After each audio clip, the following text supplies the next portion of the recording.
I'm going to say I have it complete. I do have to dress up, obviously, the wiring, clean up all the wiring.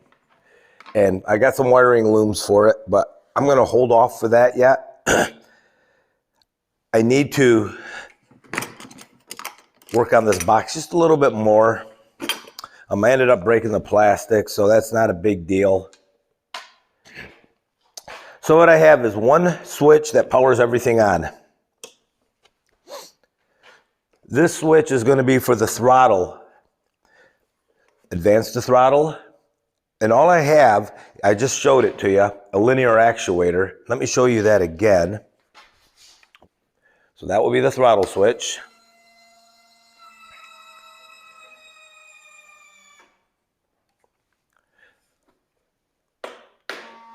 Pulling it back, throttle down. I built this little block that mounts on the existing bolts. And this is the linear actuator. This end comes out forward and back, and I'll show you how that's going to work. So this fits, I made this pretty tight. I built this out of a piece of white oak. Could have used plastic, but I didn't have a chunk of plastic laying around. And this will get screwed down. That's just a 12 volt little ram. So here's how, again, it works. Full throttle.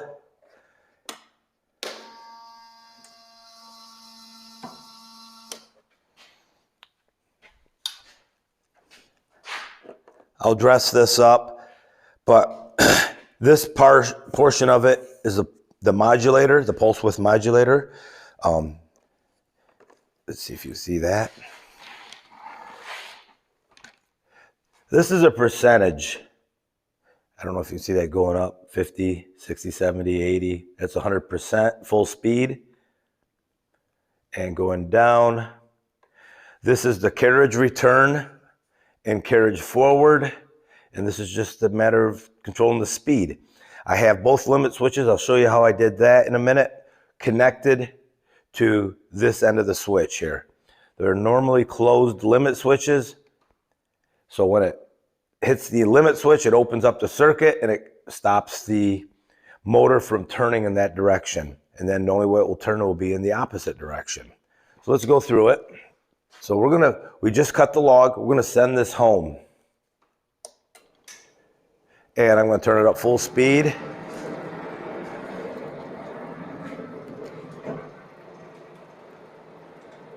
All unattended.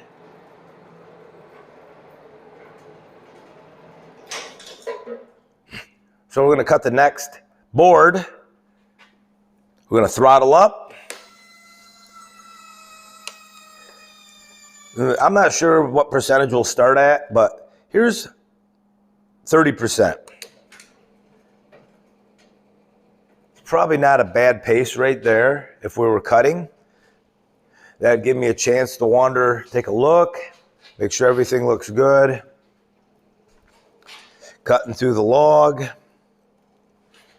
Let me turn it up so we don't waste everybody's time here. So if you do build one of these, you're going to have to do something like this down here.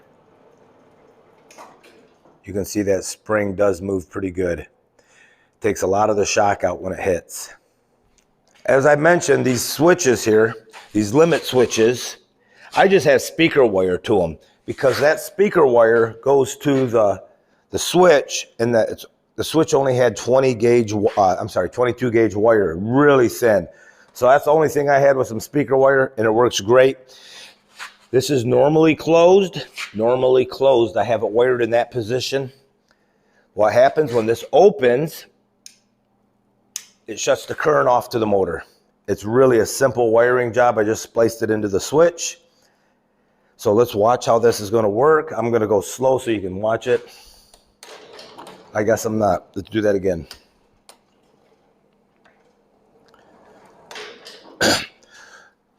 Okay, so let's watch it this time with it going a little bit slower.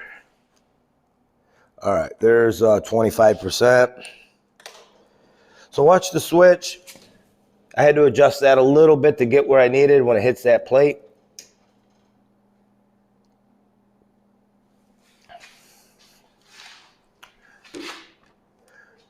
The 2 idler sprockets, and then the rear limit switch. So let's watch that one work. Let's return it.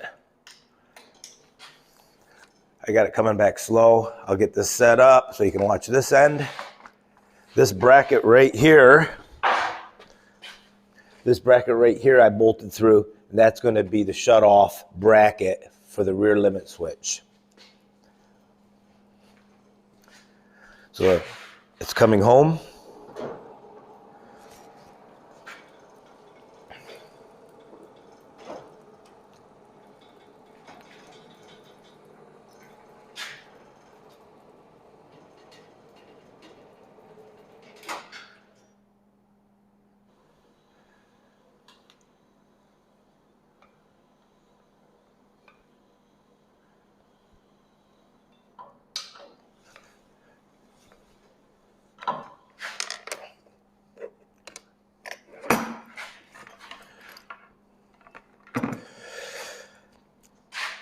I'm not 100% sure what I'm going to do for a battery or a power source yet. But for now, I'm probably just going to slip this 12-volt battery on this side of the cables.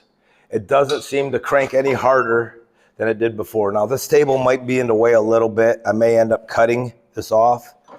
But I don't know. It doesn't seem to be too bad. And the battery doesn't seem to make it any heavier to going up and down.